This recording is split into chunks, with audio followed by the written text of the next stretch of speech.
explica la llegenda que temps era temps, a la regió de la Capadòcia, hi vivia un drac ferotge, un drac que atacava el poble, dia sí i dia també, i el deixava sense ramats. Un bon dia, quan ja no quedaven animals amb els que alimentar el drac, el poble va decidir fer un sacrifici humà. Per fer-ho d'una manera justa, va organitzar un sorteig entre tots els habitants. Però, malauradament, l'elegida fou la princesa Claudolinda.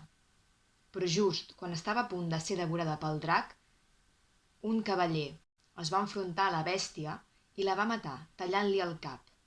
Es diu, a més, que de la sang que embrollà hi va créixer una rosa vermella.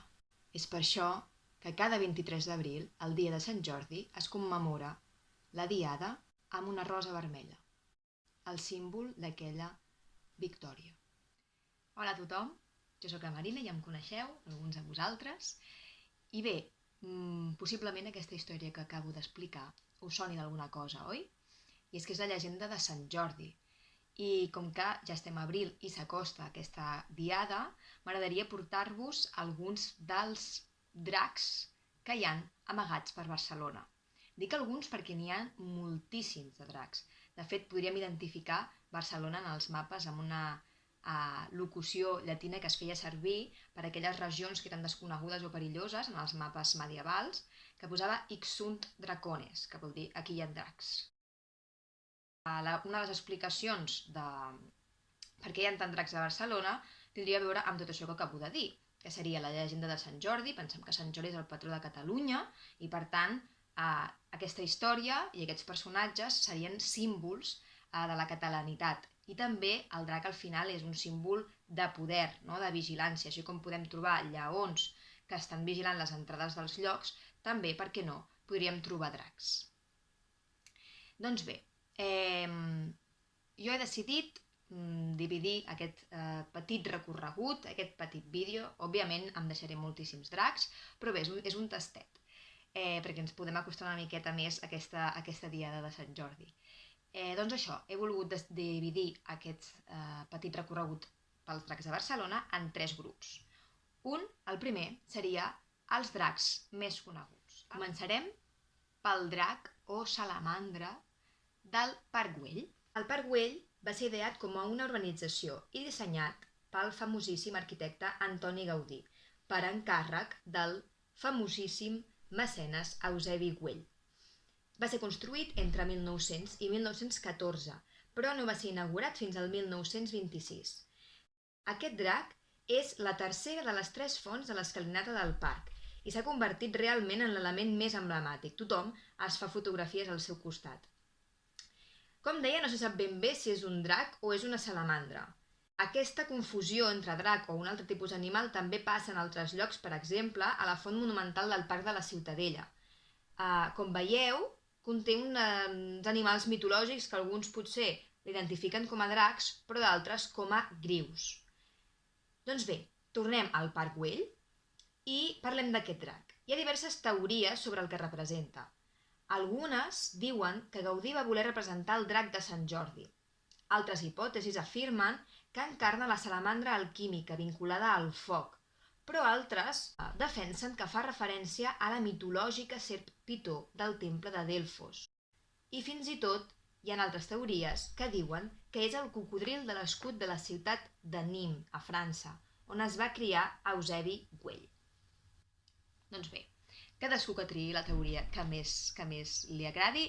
Jo em quedo amb la del drac de Sant Jordi perquè estem parlant justament d'aquest tema. El segon drac que us vull portar en aquest vídeo és el drac que penja de la casa Bruno Quadros, o com es coneix popularment, la casa dels paraigües. Bruno Quadros, que era un comerciant, va encarregar a l'arquitecte Josep Vilaseca i Casanova l'any 1883 que fes una reforma i que a la façana es reflectís molt bé el seu ofici. I és que era comerciant i allà hi venia ventalls, paraigües, bastons, mocadors. Volia plasmar la seva passió per l'art japonès, i és que l'edifici és una obra eclèctica entre l'estètica japonesa i egípcia. Però l'element que destaca més és aquest drac. És un drac que il·luminava el Pla de la Boqueria.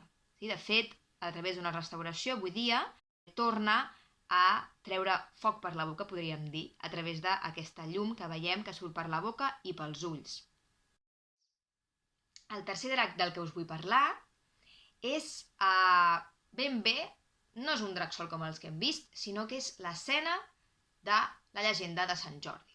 Aquest el trobem a la casa Terrades, coneguda més aviat com la Casa de les Punxes pel seu acabament tan especial. Va ser dissenyada per l'arquitecte Josep Puig i Cadafalch l'any 1905 i va ser un encàrrec per les 3 filles de la família Terrades, l'Àngela, la Josepa i la Rosa, que tindrien una casa a cada torre, com si fossin ben bé princeses. El drac, com us deia, el trobem a la façana, enmig d'aquesta escena de la llegenda de Sant Jordi. De fet, és tan important aquest plafó que s'ha decidit que dins de l'edifici hi hagi una exposició que es dediqui a aquesta llegenda tan important per Catalunya. L'autor d'aquesta obra va ser Enric Monserdà i, si ens acostem, es pot observar perfectament la frase «Sant patró de Catalunya, torneu-nos la llibertat». Per tant, veiem doncs com es fa servir la llegenda de Sant Jordi com un símbol de catalanitat. D'obres on veiem Sant Jordi matant el drac directament referent a aquesta llegenda, n'hi ha d'altres. Per exemple, si anem al Palau de la Generalitat, veiem la llegenda de Sant Jordi. O fins i tot també, si anem pel Gòtic, al carrer Paradís, en veiem també un altre. Molt bé, fins aquí la meva selecció de dracs més coneguts, de dracs famosos. Ara passaríem al següent grup, que són els dracs gegants que trobem a Barcelona. N'he escollit 2. El primer de tot seria el que està a sobre de la Casa Batlló. L'edifici va ser construït l'any 1877 per Emili Sala i Cortés. L'any 1903 el va adquirir Josep Batlló i Casanovas, un industrial tèxtil, qui va concedir total llibertat creativa a Antoni Gaudí. En un principi l'encàrrec havia de ser derrocar l'edifici, però, gràcies a l'audàcia de Gaudí, es va descartar aquesta idea i es va dur a terme una reforma integral entre 1904 i 1906 de l'edifici. Com us deia, l'edifici està coronat per una espectacular teulada formada per grans escates que simulen el llom d'un animal. Unit a la creu de 4 braços, que representaria l'empunyadura d'una espasa, han donat lloc a interpretacions entorn a la llegenda de Sant Jordi. A més, les columnes en forma d'ossos recordarien les seves víctimes. Òbviament hi ha altres interpretacions. Una de les interpretacions més acceptades és que tota la casa seria com un gran organisme inspirat en el fons marí, pels colors, per les formes i també per l'interior. Però ens quedem nosaltres amb la interpretació del drac de Sant Jordi. L'altre gran drac és el drac que es troba al Parc de l'Espanya Industrial de Barcelona. El parc va ser construït l'any 1985 pels arquitectes Lluís Penya Ganchegui, Francesc Rius i Camps, Anton Pagola i Montserrat Ruiz. En els terrenys que va deixar lliures la Espanya Industrial, es va voler crear una simbologia al voltant dels 4 elements, que són aigua, terra, foc i aire. Endevineu qui representaria el foc, no? Doncs exacte, aquest drac que us comentava. És un drac d'acer que va fer l'any 1987 l'artista Andrés Nagel. Va decidir fer aquest drac immens amb les ales obertes i una cua que arribaria fins al llac. Si ja és prou especial per la seva envergadura i per pesar 150 tones, encara ho és més pel fet de tenir al seu interior un tobogan. I bé, el tercer i últim grup en el que he dividit aquesta selecció serien els dracs amagats, ja que, com us he dit al principi, n'hi ha moltíssims, encara segur que vosaltres en coneixeu molts més, però no tots són tan visibles o tan espectaculars com els que us he ensenyat. I és que trobem dracs per tots els raconets de Barcelona. Podrem trobar, per exemple, vigilant el mercat de la Boqueria des d'una cúpula d'un edifici que està just al davant, també custodiant la porta d'entrada d'edificis a prop de la plaça Catalunya, per decorar i vigilar també el passeig Lluís Companys,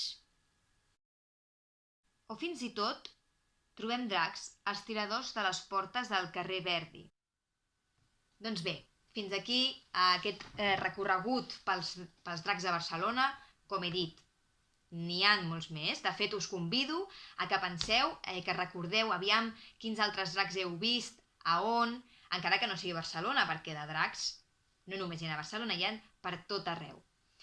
I bé, doncs espero que hagueu gaudit, que us ho hagueu passat bé, i com sempre desitjar-vos molts ànims, molta salut i ens veiem ben aviat. Una abraçada a tothom.